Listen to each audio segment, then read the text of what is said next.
Mine says live. Yes. Hello, everyone, and welcome here. This is going to be the Temeraire Book 2 discussion for Throne of Jade. I've got Faye with me again, and if it's not obvious already, spoilers if you've not read Temeraire.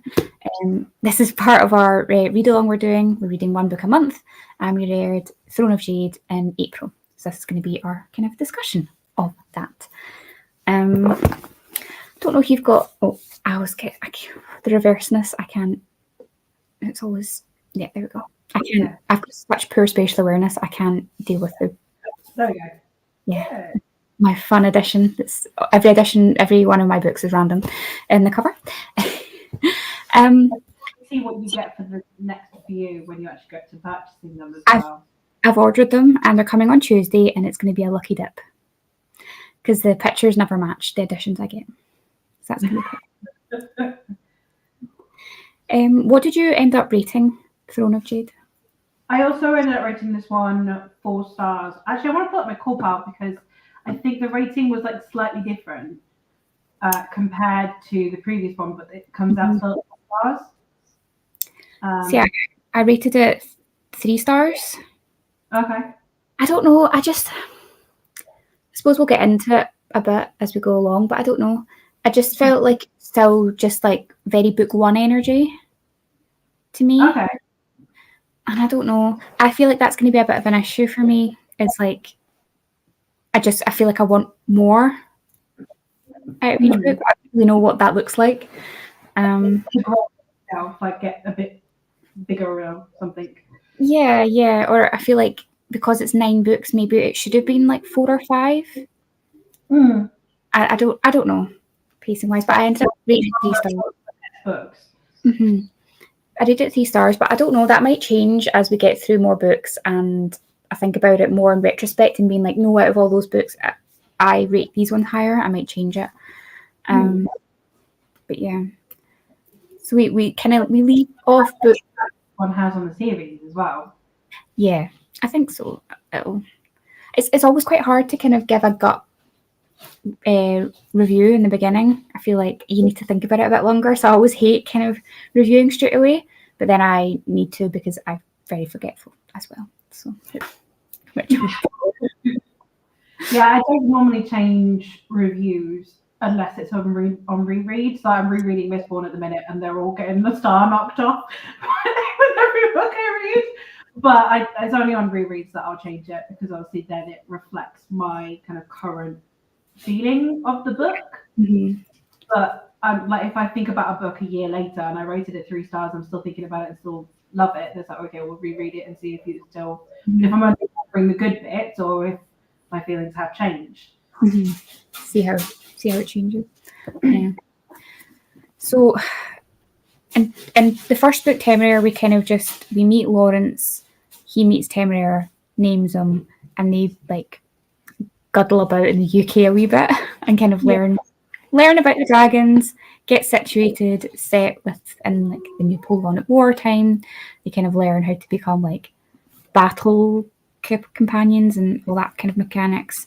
And then Throne of Jade opens up with them having to make a very long journey via ship to China because that's where Temeraire is from. And he's been called back. They've been demanded back. So this book contained so much information about China, Chinese culture within that time. And it was very political in that sense. Like there's so many like subtle kind of machinations going on, little digs at people. I'm sure I missed a lot of it because I'm not very good at noticing like slight details like that. But I think overall I really enjoyed the inclusion of like going to China and that whole aspect. I was a bit unsure about how I didn't really know much about the series at all going in, but I was like, if it just kind of sticks to England and the UK and their one-on-one kind of connection to France, I was like, how can you make 9 books out of that? Yeah, no, exactly. I think Naomi Novik did a really good job of playing with the time period actually because for people in Europe, the Napoleonic Wars were so all-encompassing. It was like the big thing that was happening. I think it's really easy to forget about all of the other things that were happening all over the rest of the globe. Mm-hmm. So I really like that she's moving around and she's like, okay, so Napoleonic Wars are happening, but there is the rest of the globe happening as well. I really like that she's doing that. Yeah, and it's like, and they don't care as much. Like China were really uninterested. Like in that sense, of like, it's not our affair. Like, what was their whole opinion? Like, oh, you in Britain, you're very external. You push your borders and you fight with all your neighbours and you fight externally. But we're China. We don't need anything external. We don't need to trade with other people. We can make and produce everything that we need. So we don't care about your petty squabbles, basically. So like they couldn't use that as like a kind of bargaining chip. So I thought that was really interesting. And I'll be very frank, if I thought I knew little about the Napoleonic Wars, I know even less about China at that time period as well. But I think it shows, as little as I know, it shows how much research Neil Minovich did. Because there's just so many subtle little inclusions that are very culturally specific. And I really like that because it's very immersive and feels very realistic. I'd really like to see some actual Chinese reviewers' opinions on it. You know, people who know their own history and their own culture. I'd really like their thoughts on it. Same as with the third one, where we're in once again a different location. Like people whose actual culture is being depicted reviewing the books. I'd be really, really curious. Yeah. But I think that there's an awful lot of introspection on European culture and European colonialism, especially passive colonialism, which is tackled a lot in this. The whole notion of, because the Brits are still passively colonializing everywhere. You know, they go abroad and they'll yell at their catering staff because they don't speak English, even though they're in a foreign country. You know. Yeah. The Brits have always been like that. Since we started colonizing, we thought, well, everyone needs to know English. You know, I live in Spain. There are plenty of times I've been embarrassed to be English just because of the way the English treat the Spanish. So it's very interesting to me that the book decided to tackle that, and it's still relevant today. Yeah, no, I like it, and I also like that for quite a lot of the book, especially in terms of how different countries treat the dragons. Obviously, they're fictional, but it's an interesting reflection. So you start off in Temeraire, and you're like, oh, they obviously treat their dragons really well. They must treat them better than the French, because obviously it's like the English versus the French, because it's the Napoleonic Wars. You're like, oh, the way they treat the dragons is amazing. Like they've got their head dragon, I can't remember the name, who actually makes all the like training and commands their dragons. Instead of the people, I can't remember what the name is. Yeah, something like that. Yeah, I feel like I literally opened the page and said Solarius. It's right there. I'm not good with remembering names, especially when they're fancy names like that. But then, like, so you have that kind of bias in mind when you read the first book, and it's like, oh, well, the British treat their dragons very well, and oh, it'll be so interesting to see how the Chinese treat their dragons. And then you get to China, and they actually treat their dragons better, and like in a very, very different fashion. And that was so interesting. And I really appreciated how Neil Minovich handled that. And I also really like that the main character, Lawrence, I also really appreciated how he kind of took that in and had lots of introspection about that and how he discussed that with Temeraire. Yeah. Because like we've talked about this in the Discord, and it's quite sweet. Obviously now Temeraire has like a lofty goal to go back to the UK and like liberate all the dragons and give them rights and voting powers and money and change. I'm reading it and I wish there was like a Temeraire of the dog world. Mm-hmm. You know, it's just like you need someone like Temeraire to be around for every single species on this planet. Yeah, because he's just like, I want to not change. They're all my friends. Like he could have stayed in the lap of luxury in China because he was treated like a higher being. He was treated like a god, and he's like, no, I want to go back and save and liberate my friends and give them like rights. And I was like, you're too sweet for this world. We stan Temeraire. But I just really like that the whole way. Obviously we've only read 2 books now so far, but how supportive Lawrence is, and they're not against each other, because I was concerned going into the first book that it would be a lot of conflict between them. Yeah, but it seems like they're very much synopsis of the first book kind of leads you to believe that, because the synopsis of the first book is basically just about how unfortunate and unwilling it is for like Lauren to have to do this with this dragon. Yes. And then like, he's like adorable with him from the get-go. He's like, oh, this is my little puppy. Yeah. So I really appreciate that that's not the conflict. It's the two of them against everything else.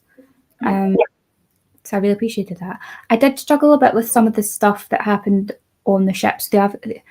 Yes, they're dragons, but the dragons can't fly across the world in one fell swoop. And obviously at that period in history, there's not good stopping places for flight to get there, so they have to transport the dragons via ship, which is a whole really interesting thing in itself. But I did struggle a bit with some of the time on the ship because I just felt like it was so much of it was just like dialogue and discussions and like subtle machinations rather than big things happening. So I found that to get through. As well, wasn't there? There were too many powers on one ship. Like you had too many people of high rank that had contrasting expectations, preferences, needs. And it did make for some interesting conflict, which I thought was really good and it was explored well. But I just think that whole kind of section was just quite, I don't know, I just found it quite difficult because you had Lawrence. Sorry? I found it really bitchy. Yeah. It was just very discussion heavy rather than... Well, I'm going to pull rank on you for this. And it's like, well, okay, but I outrank you in this thing. So I'm going to pull rank on you in this. And then you'd have people fighting each other. And then, so I now need to punish my guy and you need to punish your guy. And it's like, oh my God. Yeah, and it was just around the houses. And I think I struggled with that because I was like struggling to keep track of who was who. Yeah, and who the allegiances were. So who were part of Lawrence's team in the aerial corps and he's their captain, who was part of like the ship's crew and who was their captain, who was part of like the Chinese entourage and like their group, and then all the overlapping kind of I just find that really hard to keep track of, and that's not my strong suit anyway, so I struggled. So that's why I was kind of slow in reading that kind of part. That was quite a slog, but there was some interesting battles. Did they fight is it like a Leviathan or a sea creature thing? I really loved the discussion around that Temeraire had with Lawrence as well. Like, Leviathan is clearly similar to a dragon. Because it's this beast, it's this monster.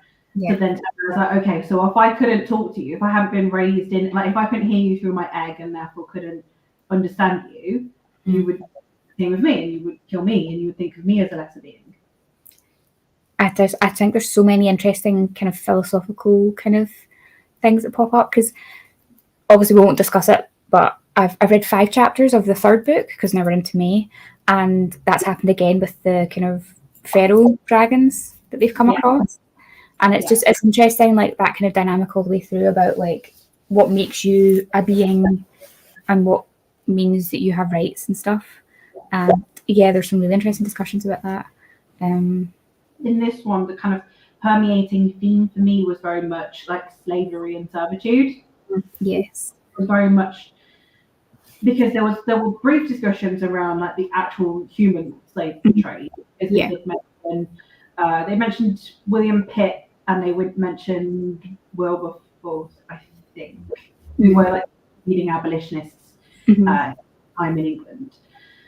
If you are interested in that period, but you can't be bothered to read a book about it, Amazing Grace is a film that just deals with literally all of that, and it's a really decent enough film. And so it mentions them and the involvement in the slave trade and the discussions around, do we put forth things like abolition during the war? And impart that onto the dragons. Do we actually start discussing rights for dragons now, or will that damage the war effort? And then does it matter if we have some tyrannical take over? They're not going to care about any agreements that have been made between dragons and humans. And I think it's a really good discussion because obviously if you think about it, a lot of the time people have acquired rights during conflict because they need, so at this point Temeraire has upper hand.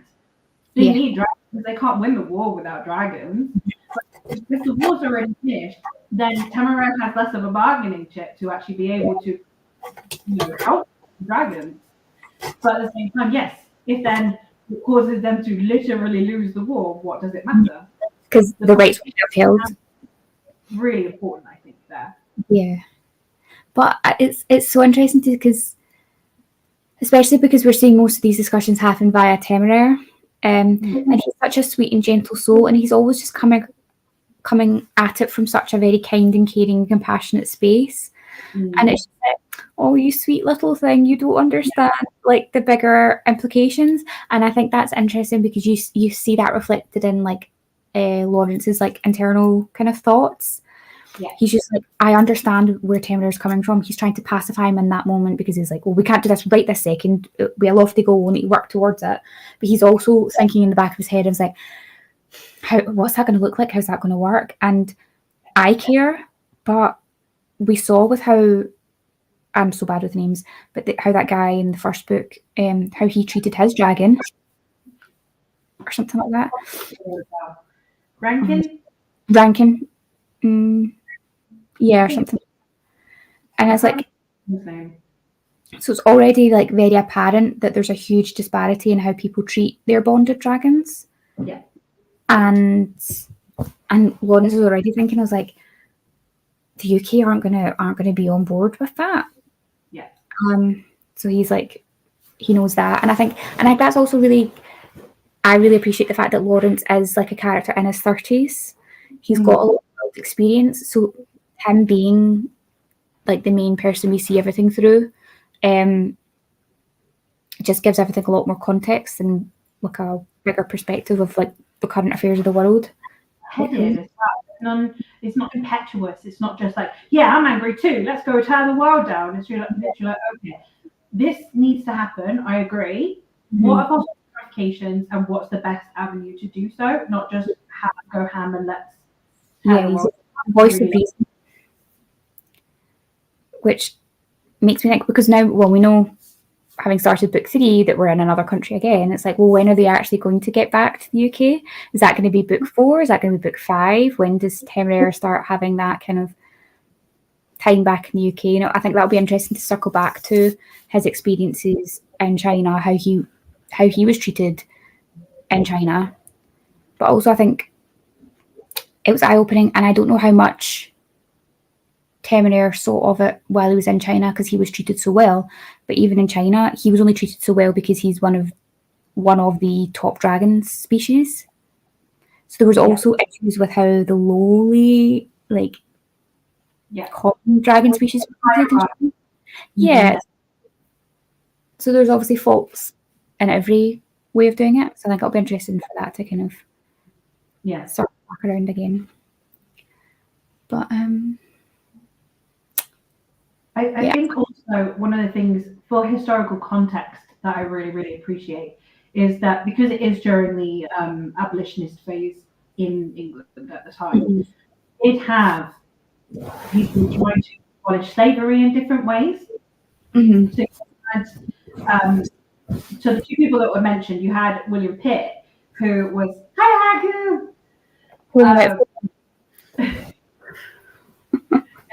William Pitt, who was very much trying to go about abolition solely through democracy. And then you had Wilberforce, who was very much just like abolition now and petition Parliament every year.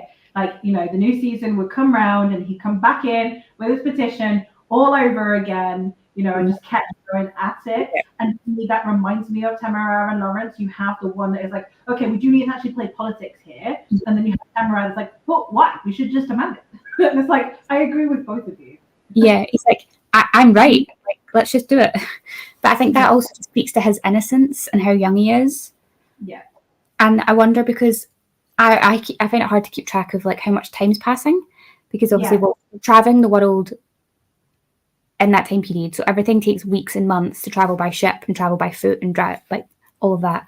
So it's like when they do eventually circle back around, like how much growing Temeraire will have done. You'll have so much. I'm assuming that one is been about a year-ish. Yeah. Because I think the Brits spending time there. Yeah, they were at sea for months, and then they were in China for months as well. Yeah. Yeah. What did you think of the adoption? Lawrence's adoption. Yeah. I mean, yeah. I actually really like it when they add what people perceive as modern values into historical novels like that. I don't know. I just think that it's like things like that have been around for so long that it's like, but people always think of it as just being this modern thing, and I think that was quite cool. Yeah, I just think it was just quite funny, and I thought it was a bit unexpected because to me, I also think like this is another part of the books that is a bit strange for me. I feel like the last summing up of book 1 and book 2 has happened so quickly. First half to most of the books are quite slow and quite bitty, not bitty in that sense, just things take their time and happen slowly, and you get little bits and pieces and stuff, but the tying up at the end of the book happens within like 10 pages. Yeah. I find the pacing of that really difficult because to me it just seems like it lacked importance. So like you have all the happenings of this book, and then like the whole conflict of this book and the whole issue is that Temeraire as a egg and as a dragon belongs to China, and they want him back, and he's like, he shouldn't be a fighting dragon because he's royalty basically. We want him back. They travel all the way over there. They try to kill Lawrence to get at Temeraire, and then they go, why don't you just adopt him? And then they go, yeah, okay, and then they adopt him, and that happens within the last 10 pages, and I'm just a bit like, okay. Yeah. But I don't know if that's just like basically like equivalent to like nowadays dual citizenship almost.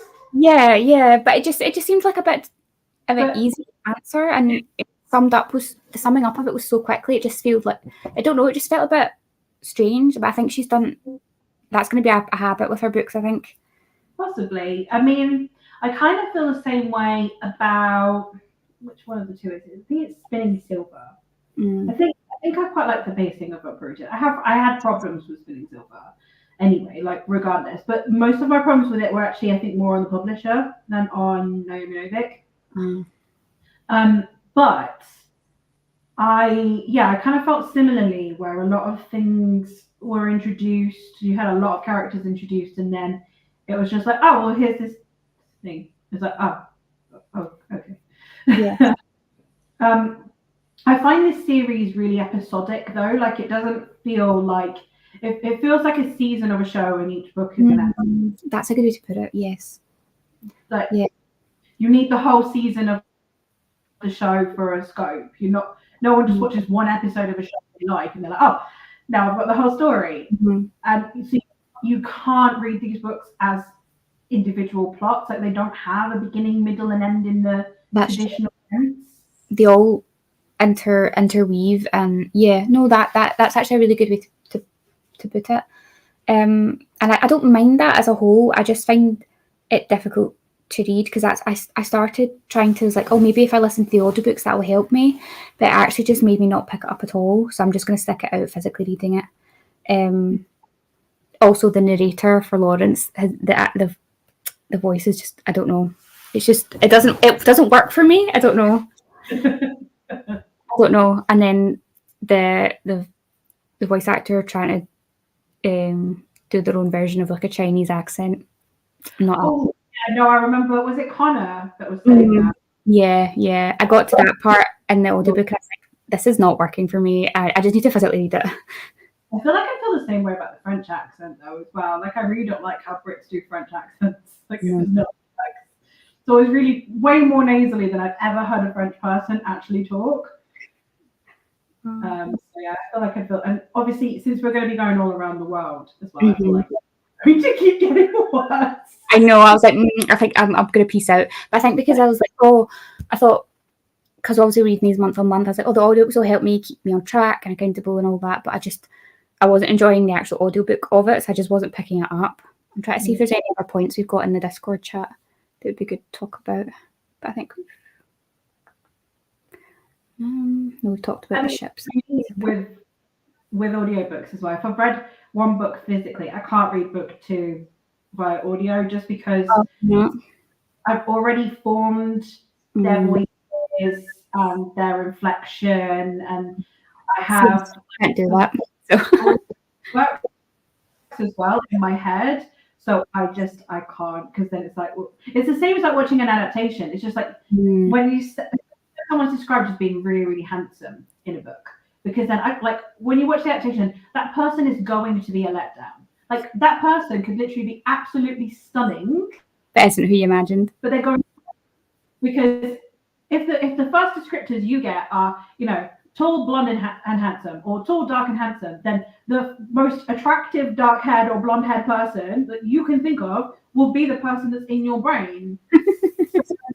Like, no actor is going to be as good as the person that you think is attractive. See, I don't have this issue. I don't have a visual memory, so I don't have this issue. Yeah, true.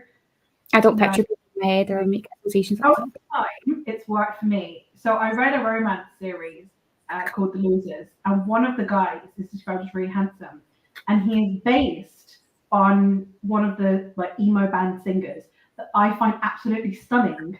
I was picturing for it, and then I saw on your page that she literally did reference use this singer.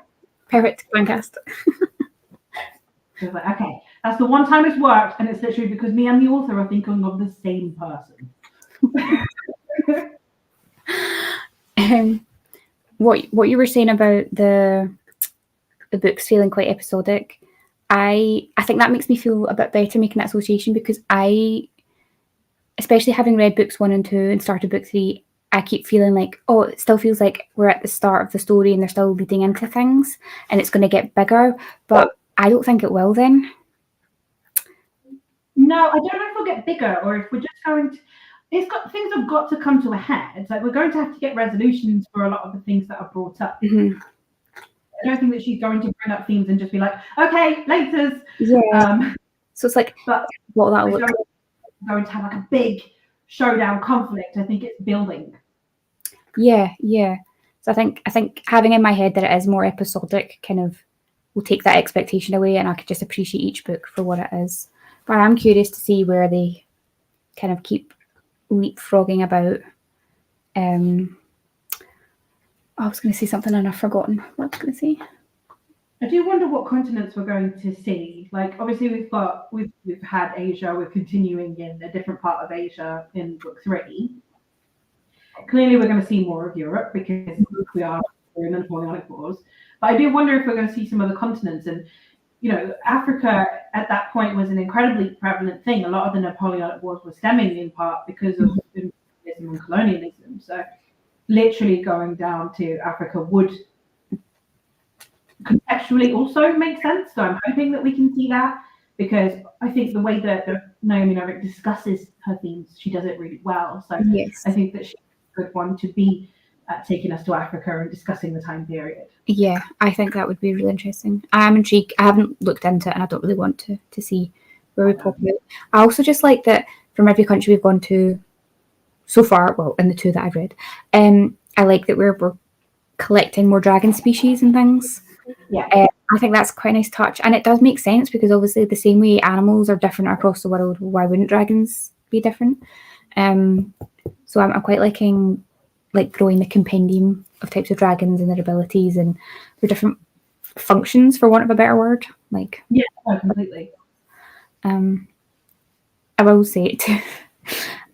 I do struggle with how many characters are in each book. How many characters? How many characters there are? Oh, I thought you said our main characters. That's literally Will and Temeraire. They're the only ones that we actually see for more than 10 seconds half the time. Yeah, sorry, there are a lot of characters. I just get really muddled up and forget who they are. And I feel really bad, especially when someone dies. And I'm like, I don't even know who you were. Were you mentioned before? It's like, what's it called? Is it like red shirts in Star Trek? Yeah. I think a lot of the side characters are a part of the bigger kind of squadron, whatever you'd call it, on the peripheries. They're a bit like cannon fodder. which is fine. And something we did discuss in Discord. I find it greatly amusing. So there's the 2 kids that are going along. Yes. I just find it so funny, and it really takes me out of it because yes, it's time period appropriate that you'd have like young kids in like 8 to 12 range beginning like their learning of their trade and their skill. That makes sense, but it's just wild to me that they've got these 2 kids, 2 preteens, just tagging along with all these men. Yeah. One of the kids is a girl, and they're just tagging along, and they've just seen like all these battles, all these wars, all these people have been killed and died for a multitude of reasons. It's just wild that these 2 kids are tagging along. And every now and again, I get the feeling that Naomi Novik's just forgotten that she needs to mention that they're there, and then she just mentions that Lawrence is helping them with their trigonometry homework. And I'm like, what is this? Why? So that she take them home. Because during that time period, like 8 to 12, there would be plenty of kids that would be working, especially lower classes, your chimney sweeps, they definitely weren't working. They definitely weren't going to school once they became a chimney sweep. But they were little because they needed to fit in the gym. Yeah. So they'd have been 6 or 7 when they were taken out of school and just chucked up chimney. Factory workers were probably being employed from about the age of 8, losing fingers and arms. Especially for the looms and stuff. So it is time period appropriate. It still just is really funny to me. They've just had using about it is the fact that they are they're around a blooming dragon and they're around battlefields. It's the appropriate level of dangerous for the time period, I think, is what I find more interesting, because it's the amount of kids that would get stuck in chimneys and would literally just die of suffocation, the amount of kids that would be just losing limbs and stuff in factories. It was a very, very hazardous time to be alive in general. So to me, it's just the fact that you've got children that are literally just around a dragon, battles happening, and it's literally just amongst the general kind of level hazard that you would expect a child to undertake. Yeah. It's just wild, and they both still seem reasonably well adjusted. And I'm like, how? Obviously, they don't get enough screen time in the books to know all of the ins and outs of that. It is just vague, little snippets of a mention here and there for things, but it's really amazing to me that, and I just picture it because obviously the dragons are very big and Temeraire's massive, so there's the dozens and dozens of men carabiner clipped on to this big harness, and they're just hanging on, and then there's just 2 wee kids doing it too, and I'm just like, what is this? That's just all really amusing. Really amusing to me. So I just thought that was fun. I do forget how big Temeraire is until they start listing the sheer amount of people that are just dangling off the dragon. Oh my god, how many? It's like a passenger crew, it's a ferry. Double decker bus. Yeah. Because it's when they mention someone's died in an aerial fight or on the ship or something like that, and I'm like, who was that? But that was someone that was in their tight-knit crew harnessed on. So it's I don't know, but I think Naomi Novik's being deliberately vague about how many people they can carry and how many there are, just so that she can say, we do in the 3rd book, we do actually get numbers for a reason.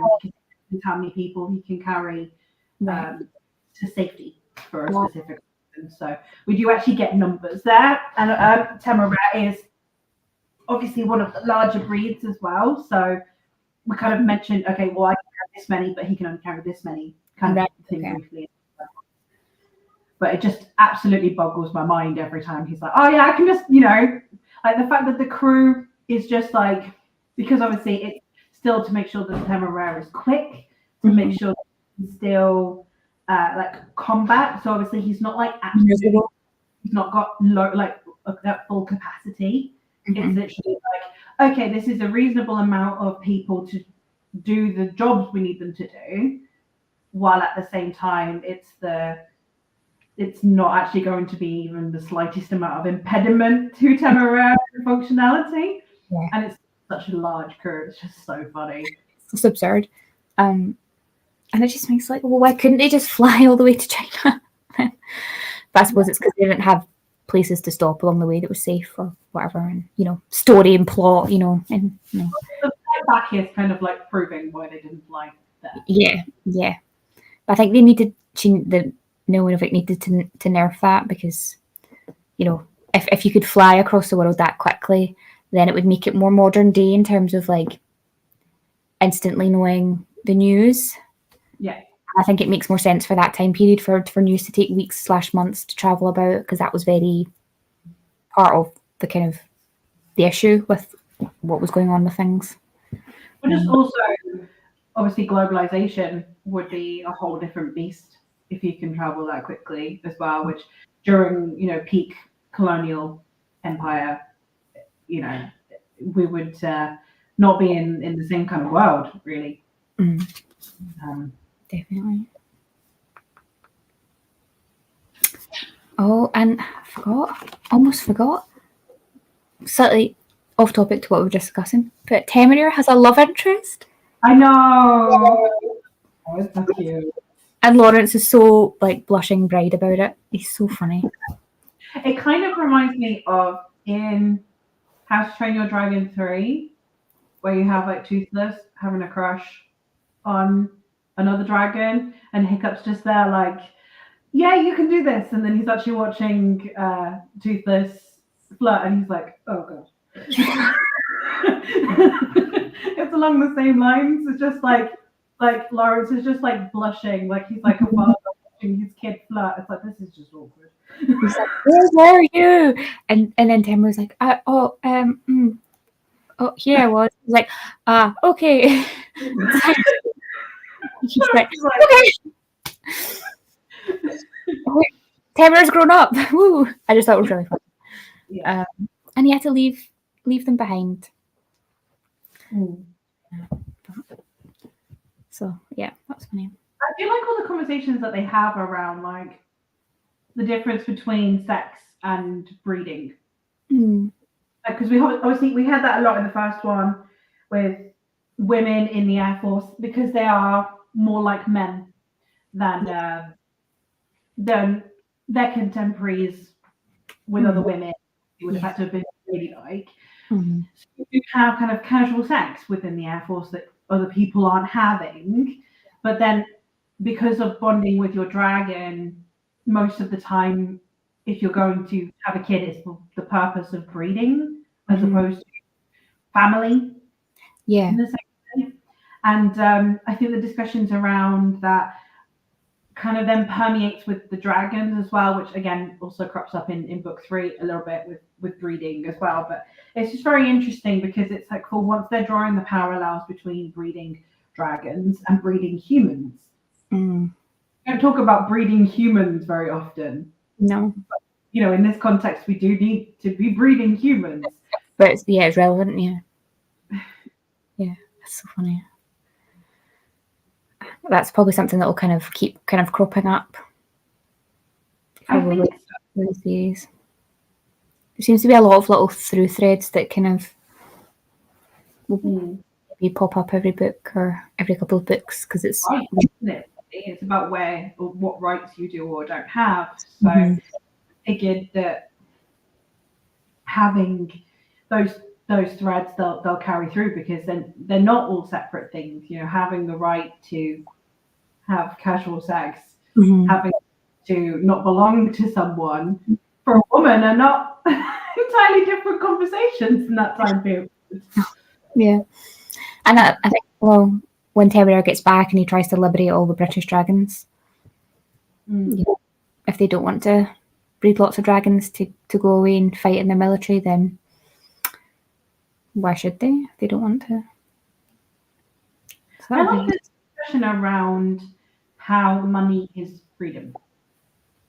Yeah. Like the whole idea that financial compensation equals freedom. I think that was interesting. Because it's not in quite such a heavy capitalist society. You're still in a very marked class society. But, Temeraire being like, well, okay, well, I don't own anything. And, so I wouldn't be able to pay for things, and then I'd have to go essentially steal things. But also, like, if animals are out in the wild, how am I stealing them? Yeah. I'm going to eat them. And and then the notion of pay, and does he deserve compensation, like Lawrence does? Mm-hmm. I think that was interesting because you can't really be free in a society that demands money if you have no money. Yeah, that's definitely something that will kind of crop up. I wonder if we'll see the dragons being compensated. That's the word. Yeah.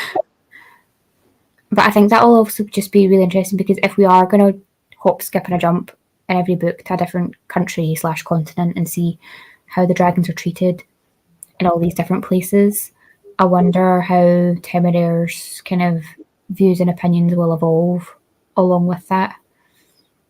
And at the end of the day, what he'll actually want in regards to like systematic change with the dragons. Like that might evolve into something else as he gains more and more knowledge. Yeah. I'm hoping he just gets kind of like a little international fellowship going, basically. All my buddies all around the world, we have views. Here is my name is Temeraire. Here's my cult. I've taught you all the language of the dragons. I've taught you all Chinese. And now we will take over the world and rule them all. Maybe that's the last book. Maybe that's book 9. Spoiled the plot. What was really interesting was when you had Lawrence saying how one of the first steps that Temeraire should be taking is teaching other dragons to read. Yes. Because it's like, obviously, okay, contractual agreements. If we're going to start going into pay, you're going to start going into contracts. Start going into contracts, you need to be able to read, because obviously the humans are not going to be actively trying to benefit the dragons having rights, especially the not nice humans. So it's like the importance of literacy and education and spreading that. If you're going to be spreading a revolution, you need to also be spreading education at the same time. Yeah, I thought that was really good as well. And I think that's just very true and echoes the parallels of it, of like people as well. Because how do you know you're getting the right treatment if you can't check it? And that's very true. Yeah. So it'll be fun to have Temeraire's like a teacher teaching all the dragons. That'd be dead cute. This be school for dragons. So I'm interested to see kind of how it kind of keeps evolving in next steps. Because that's us on to book 3 for me. Black Power. That's book 3. So started. So I've read 5 chapters already for me. I finished it last weekend. I just haven't updated the chat yet because I was mostly reading it like in between doing things, because we had 2 of my kids' best friends' birthdays. We had my birthday, we had Spanish Mother's Day, and then we had my niece's last weekend, because then she went back to the UK and she's been living with me for 2 weeks. So for 2 months. So we kind of wanted like a big send off for her, because she'd been living with us for 2 months. It's a big deal for the kids, 2 months is a long time. So like it's just everything happening in one weekend. We literally had to turn down things. I never get invited anywhere. I'm an introvert. I'd very happily never leave my living room. And then we had just everything happening over that weekend. So like I was reading it, like, in between doing things, and I was just making notes on my little Winnie the Pooh post-it notes inside my book, but I haven't actually passed any of it onto the Discord yet. But excited to hear your thoughts. I don't know if that's maybe a good spot to leave discussion. If there's anything else you want to say about book 2. But if you've made it to the end of this live show for book 2, and you've read the books or you've started reading them, then join us in the Discord. Join us for the read along. We'll be here. Kind of come and say, I'm never going to catch up with you. It's like the Discord's not going anywhere. It's all sectioned. So if you're starting it this month, like, it really, really doesn't matter, because we'll still chat to you in the previous books. Yeah. Board, and like we can still chat about the series. And if you read the books and you want to chat about them as well. And the books are manageable lengths as well, so they're actually fairly straightforward to catch up. It's not like reading Brandon Sanderson, where you literally probably wouldn't be able to catch up if you were doing a read along, because the books are the size of bricks. And these ones are much more manageable. Yeah. The first 2 books, which are what we've completed so far, together are the size of one normal fantasy book. Yeah. Like, your standard epic fantasy, especially dragon fantasy, you normally look at about 500-600 pages. So it's not far off. So if you did fancy joining, but again, no pressure to even catch up. Like if you're only starting book 1 now, like the Discord's sectioned. Yeah. So you just need to, you can just say that you don't want notifications for the later books. Yeah. And then anything really spoilery, we do tend to put under spoiler tabs anyway. Yeah. So feel free to join us, but maybe leave that there today. Thank you for joining me, Faye. And we'll catch you in a month's time when we wrap up with Black Powder War. Yes. I'm looking forward to your thoughts on this one. Yes. Okay, right. Thank you all for watching. I'll see you later. Bye.